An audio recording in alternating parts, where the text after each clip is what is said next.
right, guys, we're back, and I'm going to start with a teaser. I eventually get to this point with the control panel lighting the lights as in the original game. So they're going to light up as if they would the real thing. So stay tuned for that. But let's finish things up. I'm going to show you the artwork on the Cruis'n Exotica. Just a real quick install with the T-molding, all-in-one package deal. If those of you that are members of the Extreme Home Arcades community might remember that I was doing this live. We have a Wednesday Zoom call every week, and I had you guys on the call while I was doing this and answering questions and showing things off. So that's why I'm stopping and being nutty professor for a second, in between throwing down some pretty cool artwork.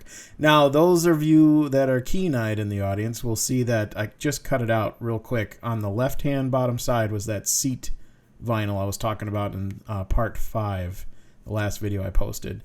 So I haven't installed those yet. I'm still on the fence, but they printed them inside the sheet of the original Cruis'n Exotica.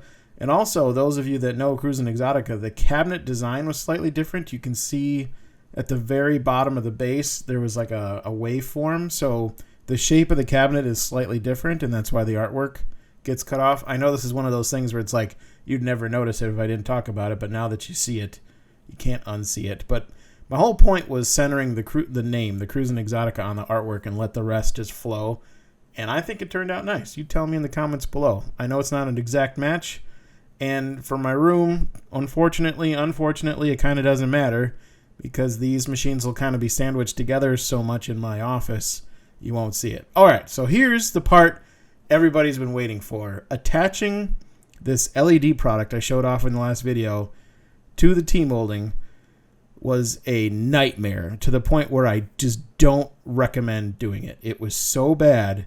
This is super glue. That's what that stuff did to super glue. So without boring you too much and going into too much nerdy detail, this stuff has what's called plasticizer in it. And so basically I had to treat the surface of this thing to get it to stick. And even on top of that, I have a adhesive promoter with the super glue that I use. That didn't work as well. It just caused that to happen some more. So on top of treating the LED strip, and I had to painter's tape it to the T-molding, and I had to use a special, it's actually a rubber glue used for shoe repair. Seemed to work better. It probably deals with the rubberized or plasticizer, whatever's going on with that material. But it still had to cure for about 5 to 10 hours before it kind of firmed up. So don't recommend. But once I got that figured out and I, dealt with the after effects of my super glued fingers being just nasty for a while, the results though. So maybe it is, maybe it isn't worth it. You tell me. I think this came out sick. I have never seen another cabinet with this diffused neon looking LED strip. It's fully RGB, fully addressable, WS2811, 12B, because this is a 12 volt strip. That way you don't have to do power injection for 16 feet, which is great. You could, the whole side of the cabinet is just got one power injection point, and I don't even re-inject it. Maybe I should. I'll play with that to see if I can get some more brightness out of it. But again, I think the results speak for themselves. You have a very muted glow from that stripe in the front, so you don't burn your retinas while you're actually playing the game. But the light that it throws out on the sides, man, is intense, awesome, programmable, and responds to music, because every decent LED controller these days does that kind of stuff. So you tell me, man. I think it turned out nice. You tell me in the comments, but this stuff might have a future even with its issues. But here you can see the the struggle bus that I was on. So that had to be taped up like that for basically I left it for a whole day. And then this is with, you can see, I gotta take some better pictures. Maybe I'll add them later in post. But the LEDs that I added to light up the pedals also go with this. That's just a dedicated on circuit. It's not addressable. It's just a white strip of LEDs. Nothing special other than it's 12 volts to steal power from the PC, so I don't have to run any 5 volt circuits. And that's that. And you can see the arcade LEDs. I'm kind of jumping around chronologically, but I just want to focus on the LEDs. There's a nice still shot of just the pedal lights on, not even the LED strip lights. And then, man, when this thing is fully lit up and then all the lights are going like that. Now, I was going to do the seat box as well, but being that they're, so you can see at the floorboard there, if they're raised, people will kick them, so there'll be a lot of lateral forces with their feet. So I might just do underneath the seat and down the back and maybe underneath instead of the front and the sides where the feet go. We'll see. Not done yet, so I reserve the right to go back and add some more LEDs because I bought a bunch, and why not use them? So yeah, guys, tell me what you think in the comments below. I'll try to answer any questions you got. I'm just showing off the second cabinet. I used even more blue painter's tape just to look how tight I got that LED. Kind of figured out what I was doing by the time I got to the second cabinet. You know how it is. So I think it came out great. You tell me what you think below, but then, you know, we've talked enough about LEDs. Now it's time to move on to the second cab construction. Showing off the seat box. You know the drill. You've seen the other one. We've got the wiring for the taillight. I don't know if I talked about this, but I'm stealing power straight from the PC power supply. Taking the 12-volt rail. You saw those Wagyu, I think that's what they're called, breakout connectors. So I'm not using a bus bar or anything. I'm just taking, 12 volts in, splitting it up like 8 ways, and then the ground, splitting that up 8 ways, and throwing my accessories on that, because each of these PCs have beefy power supplies. I think 700 or 800 watts, so like 50 amps on the 12 volt rail, and the specs are pretty minimal, like a 2060 and a 1080, and some not high power CPU. So no problems there. Hopefully, you know how that is. Moving on to the marquee. So my initial idea was to 3D print a bezel to put these LCDs. If you haven't seen or noticed, I'm doing LCD marquees. Got them on AliExpress. I think they're 24, 28 inch, whatever fits in the cabinet. There they are. So I was 3D printing a bezel, and I thought maybe it'd be cool to have a, driver 1, driver 2. Decided against that just in case. I went with some glass in front.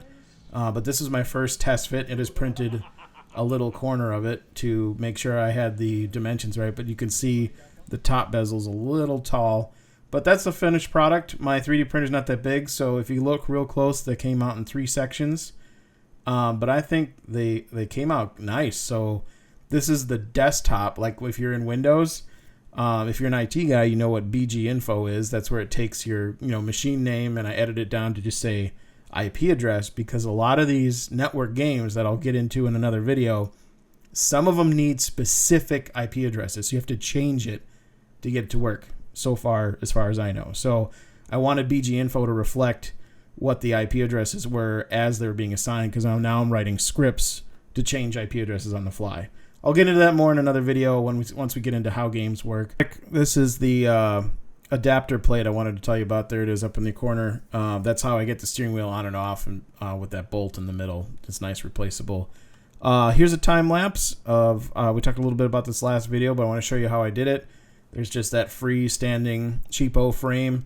Dad mode. I went deck screws. Just short little screws. That monitor arm mount was a little over-engineered, being a 2x6, so I used that. Threw 2 deck screws into the case, one up in the monitor mount, one down below. It's not going anywhere. It's serviceable. I can still remove 2 screws and yank it up out of there. Perfect, in my opinion. So here's me just wiring that up. Like I said before, these machines, one's a 1080 Ti. That's an RTX 2060. One's an i7, and I didn't realize it. I thought both were Intel machines. One of them is an AMD machine, 2600. These are machines I had laying around for various other builds that I was doing, like pinball and what have you.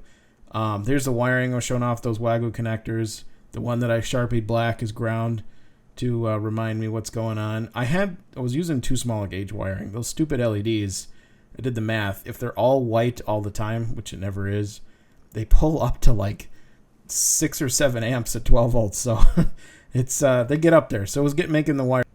Enough of this nerdy nonsense. Let's get into what you really came here for. how do they drive? So this is just some footage of me setting up the games for the first time, being, a ridiculous giddy person when I got it working. One of my first and favorite games that I got working was Outrun 2006, which is a sick linked mode game. So when I talk about getting it working, I mean getting both cabinets to talk to each other, race against each other. And you can see cabinet on the left is player 1, cabinet on the right is player 2. You can see player 1, 1 of 2, 2 of 2, that whole business. This is Hydro Thunder. There are a lot of Technoparrot games that do this, which is even crazier. And strangely, MAME is behind Technoparrot in support for linked play. There's only somewhere between 10 and 20 MAME games that are supporting that currently. So hopefully that is a developing thing, and as more and more people get into this, that evolves. But this is, I just took some footage of Outrun in the attract mode, because that's I think I talked about this before, but one of my favorite things about this is opening up a whole new chapter in your games that you love, because the attract mode changes, so you get more content and more, I shouldn't say more, but different content from a game that you thought you're familiar with, but when you put it in linked mode, it opens up a door to a whole new world of different options, different art, different attract modes, different gameplay, different cars, tracks, just a whole bunch of new content that you had no idea was there, but maybe that's in your memory, or your, it's all about nostalgia, right? Like, how did you play this in the arcade? And then coming up, if my wife lets me keep this in the video, I'm going to show you how we kind of raced while this was still in prototype phase. It would just be like a clip in the highlight video kind of thing. Where's the cup holder? Actually, it's over here if you want me to. There you go. I found it. We're good. So. I'm crooked. Yeah, just kind of gently place yourself. So I could just be like, shove you over? Yeah. So the clutch is actually the brake, because I've mapped it that way for comfort. And this is just nothing? That's nothing. Okay. Press start, which is. No, yellow button. That's not plugged in yet. Drifting or using the brakes if you're Oh!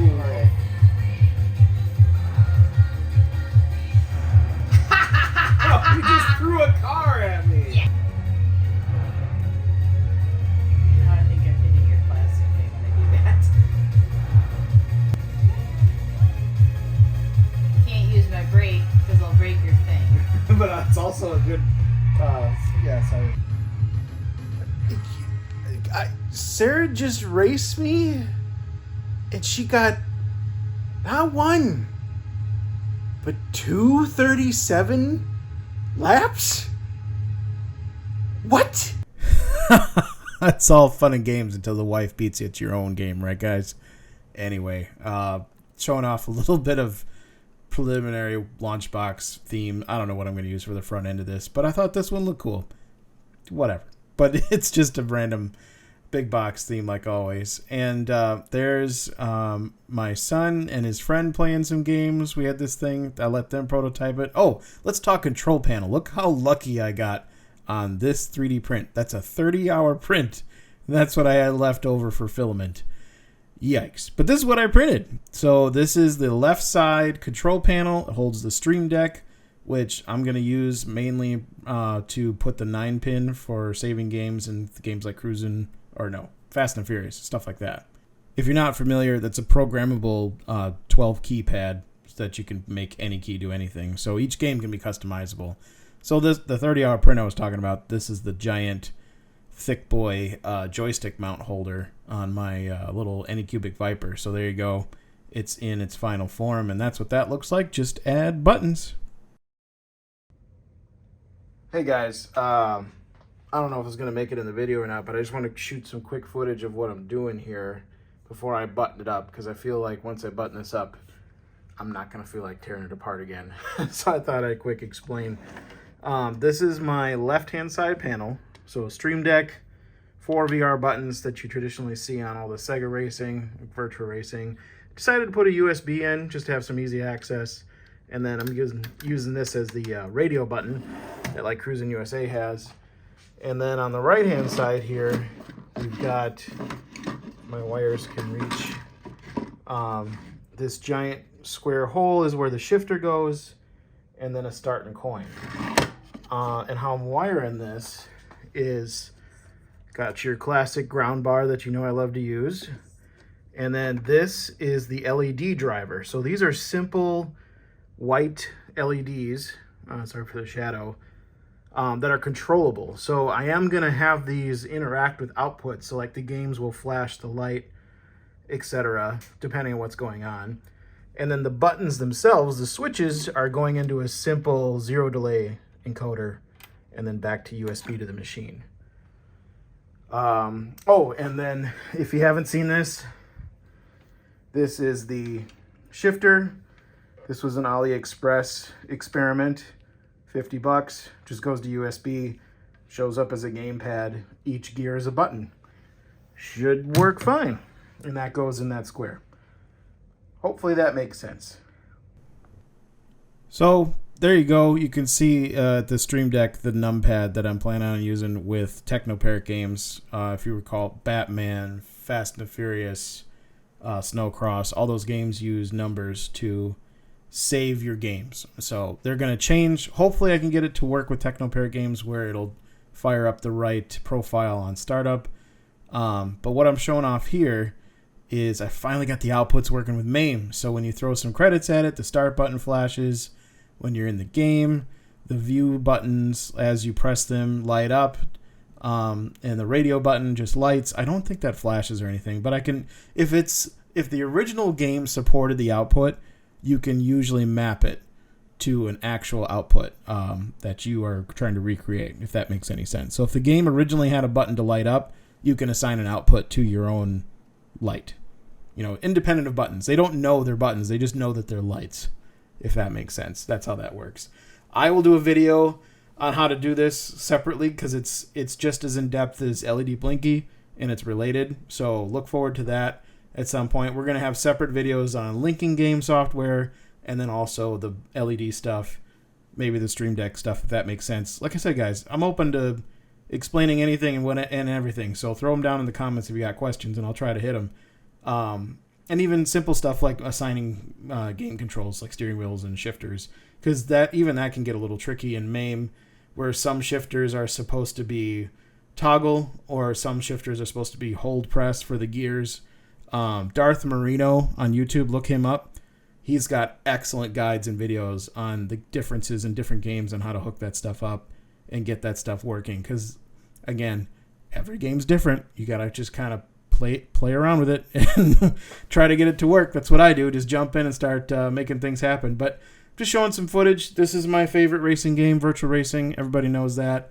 I'm just showing it off. I'm showing the LED effects that I got going on the second cabinet. I don't know what the default mode's going to be, but it's going to be something kind of red, blue, probably sound reactive, that kind of thing. When I figure out the default mode when you walk in the room and see the cabinets going nuts. Tell me what you think. There's 1,000 different modes and you can program your own. So lots of options. Looking forward to playing with that. Here's the seats. I don't think I did a good job of showing off the seats in the last video, but these are by Open Wheeler Sim Racing. They make excellent seats. Here's a close-up of the pedals and the T-molding.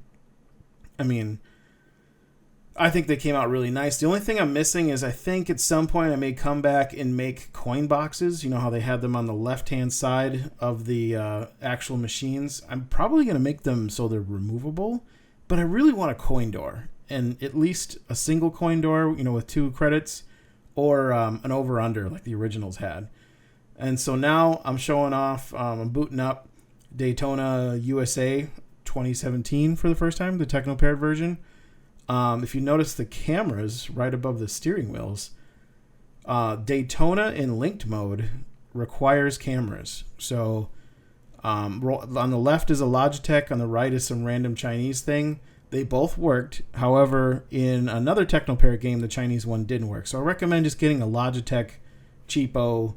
Of course, it doesn't have to be 1080p even. Just get an old Logitech, preferably the same model, and you should have good luck with it. But point being is, and you'll see in a second, this game, Storm Racer G, and I think 2 others support in Technoparrot support the camera where they'll take a picture of your face and import yourself as the character. So I'm trying to make that work. The only unfortunate thing in Daytona, some games are in 90-degree tilted to the side and some games are widescreen. So I'm going to make a little mount where you can flip the camera vertical and stuff. That's the only thing I can think of, since you can't really mess with that in software and the game supporting it. So we'll see. But anyway, guys, appreciate you watching the video, sticking to the end. You're the true OGs. Hit like, subscribe, comment, all the YouTube stuff. I really appreciate you guys coming along for the ride with me. I'm going to keep making more videos. These things aren't done yet. As you can see, the control panel's not done. So stay tuned for the next one, and I'll see you around. Peace.